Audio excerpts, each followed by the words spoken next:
Hello guys, இன்னைக்கு என்ன பார்க்க போறோம்னா F1ஓட ரிவ்யூ தான். அசர்பைஜான்ல ரீசெண்டா ஜிபி முடிஞ்சது. ஸோ அந்த ஜிபியோட ரிவ்யூ தான். ஃபர்ஸ்ட் குவாலிஃபைங்ல இருந்தே ஸ்டார்ட் பண்ணிடலாம். குவாலிஃபைங்ல இந்த வாட்டி பெரிய குவாலிஃபைங் அது. ஸோ எடுத்தோடனே ஃபர்ஸ்ட் ஷாக் என்னன்னு பாத்தீங்கன்னா, குவாலிஃபைங் 2ல ஹாமில்டன் எலிமினேட் ஆயிட்டாப்ல. அதுக்கப்புறம் குவாலிஃபைங் 3ல வந்தது. அந்த 3ல ரெட் ஃபிளாக்ஸ் ஃபுல்லாவே. ஸோ ஃபர்ஸ்ட் ரெட் ஃபிளாக் வந்து லெக்லர் ஒரு கிராஷ் பண்ணாரு. ஸோ ரெட் ஃபிளாக் ஸ்டாப் பண்ணிட்டாங்க. செகண்ட் வந்து சாம்பியன்ஷிப் லீடர், இப்போதைக்கு லீடர் போர்டில் இருக்கு, டாப்ல இருக்கிற ஆஸ்கர் பியஸ்ட்ரி, அவர் ஒரு கிராஷ், அதுவும் ஒரு ரெட் ஃபிளாக். ஸோ ரொம்ப பேடா போச்சு. கிட்டத்தட்ட வந்து லாஸ்ட் டைம் பாக்கூல நடந்த ஜிபி வந்து டைமிங் 90 மினிட்ஸ் தான். ஆனா இந்த வாட்டி குவாலிஃபைங்க கிட்டத்தட்ட 2 hours ஆச்சு. இதுதான் லாங்கஸ்ட் குவாலிஃபைங். ஸோ அதுக்கப்புறம் குவாலிஃபைங் இவ்வளவு பேடா முடிஞ்சது. நெக்ஸ்ட் ஜிபி ரேஸ் ஆரம்பிச்சது சண்டே. ரேஸ் ஆரம்பிச்ச உடனே ஆஸ்கர் பியஸ்ட்ரி திரும்பி ஒரு ப்ரெஷர் போல எடுத்த உடனே ஜம்ப் ஸ்டார்ட் பண்ணி 20th பிளேஸ்க்கு வந்துட்டார், லாஸ்ட் பிளேஸ்க்கு. அதுக்கப்புறம் பார்த்தோன்னா சரி வேகமா ஓட்டலாமேன்ட்டு போயிட்டு எடுத்த உடனே ஃபர்ஸ்ட் லேப்ல கிராஷ். ஸோ ஜிபியை விட்டு எலிமினேட் ஆயிட்டாப்ல அவரு.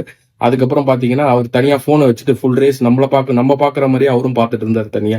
ஸோ இது ஸ்டார்டிங் எடுத்த உடனே ஒரு ஷாக்கர். அதுக்கப்புறம் பாத்தீங்கன்னா வெர்ஸ்டாப்பன் ஆரம்பத்துல இருந்தே லீடு, எடுத்த உடனே பயங்கரமான லீடு, செம்மையா போயிட்டாப்ல.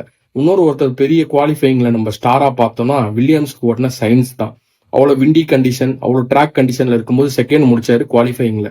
அப்புறம் பாத்தீங்கன்னா ரேஸ் செகண்ட்ல ஸ்டார்ட் பண்ணாரு. அதுக்கப்புறம் நல்லா ஓட்டிட்டு இருந்தாரு அவரும். அதுக்கப்புறம் பாத்தீங்கன்னா ஜார்ஜ் ரசல், கிமி ஆண்டனெலி அவங்களாம் நல்லா ஓட்ட ஆரம்பிச்சாங்க, மெர்சிடஸ் காரு. ஸோ அவங்களும் நல்ல ரேஸ் இது அவங்க ரெண்டு பேருக்குமே.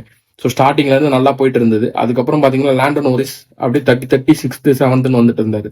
ஸோ அவர் பாத்தீங்கன்னா திரும்பி பிட் ஸ்டாப் போனாரு. அந்த பிட் ஸ்டாப்ல திரும்பி போன ஜிபி ஆன மாதிரி இஷ்யூ ஆன மாதிரி, இட்டாலியில ஆன மாதிரியே பாக்கூலயும் ஒரு இஷ்யூ, திரும்பி லேட் பிட் ஸ்டாப்.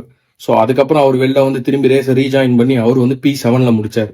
ஆனா குடோஸ் டு கார்லஸ் சைன்ஸ் தான். வில்லியம்ஸ் காரை வச்சுட்டு நீங்க அவ்வளவு நல்லா ஓட்டவே முடியாது. ஸோ அது வந்து கம்பேர் டு மெக்லாரன் அந்த மாதிரி கார்ஸ் எல்லாம் கம்பேர் பண்ணும்போது அது ஓரளவு ஸ்பீட் கம்மி தான். ஆனா அதை வச்சுட்டு அவர் வந்து அந்த ஓட்டினாரு. அவர் P3ல முடிச்சாரு. ஸோ ஜார்ஜ் ரசலுக்கு இது ஒரு நல்ல ரேஸ், மெர்சிடஸ் பென்ஸ்க்கு. ஸோ அவர் வந்து P2ல முடிச்சாரு. வெர்ஸ்டாப்பன் வழக்கம் போல P1ல முடிச்சிருக்காரு. ஸோ பாயிண்ட்ஸ் டேபிள் பாத்தீங்கன்னா ஆல்மோஸ்ட் கிட்ட வந்துட்டாரு வெர்ஸ்டாப்பன்.